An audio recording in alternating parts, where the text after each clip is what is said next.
புரட்சி தலைவி செல்வி ஜெயலலிதாவோட இறப்புக்கு அப்புறம் அவங்கள பற்றின நிறைய செய்திகள் வந்து இன்டர்நெட்லேயும் சோஷியல் மீடியா பிளாட்ஃபார்ம்ஸ்லையும் நிறையா ஷேர் பண்ணிகிட்டே இருக்காங்க.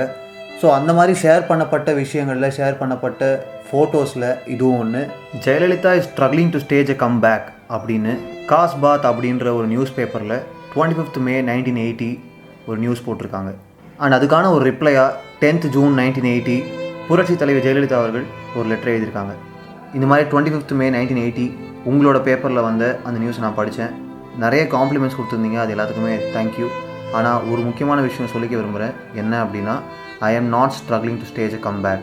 ஐ repeat, I am not struggling to stage a come back அப்படின்னு ஆரம்பிச்சு எனக்கு ஒரு விஷயம் மட்டும் சுத்தமாக புரியல. எப்படி இந்த மாதிரி ஒரு முடிவுக்கு நீங்கள் வந்தீங்கன்றது எனக்கு தெரியல அப்படின்னு சொல்லியிருக்காங்க. இன்னும் சொல்லணும் அப்படின்னா, நான் நிறைய படங்களை வந்து நிறைய நல்ல நல்ல ஆஃபர்ஸ்லாம் வந்து ரிஜெக்ட் பண்ணிட்டுருக்கேன், வேணான்னு சொல்லிட்டுருக்கேன். உதாரணத்துக்கு சொல்லணும்னா, சூப்பர் ஸ்டார் ரஜினிகாந்தோட பில்லா படம் இருக்கு இல்லையா, அந்த படத்தோட ப்ரொடியூசர்ஸ் வந்து என்ன தான் ஃபஸ்ட்டு அப்ரோச் பண்ணாங்க.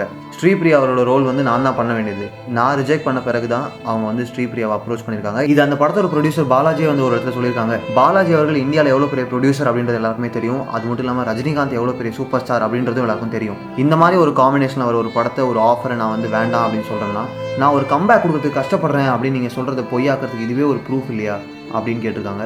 உண்மையை சொல்லணும் அப்படின்னா, எனக்கு அந்த மாதிரி ஒரு கம்பேக் கொடுக்கறதுக்கான அவசியமே இப்போ இல்லை. ஏன்னா எனக்கு இனிமேல் சினிமாவில், மூவிஸில், ஃபிலிம் கேரியரில் சுத்தமாக இன்ட்ரெஸ்ட் இல்லை.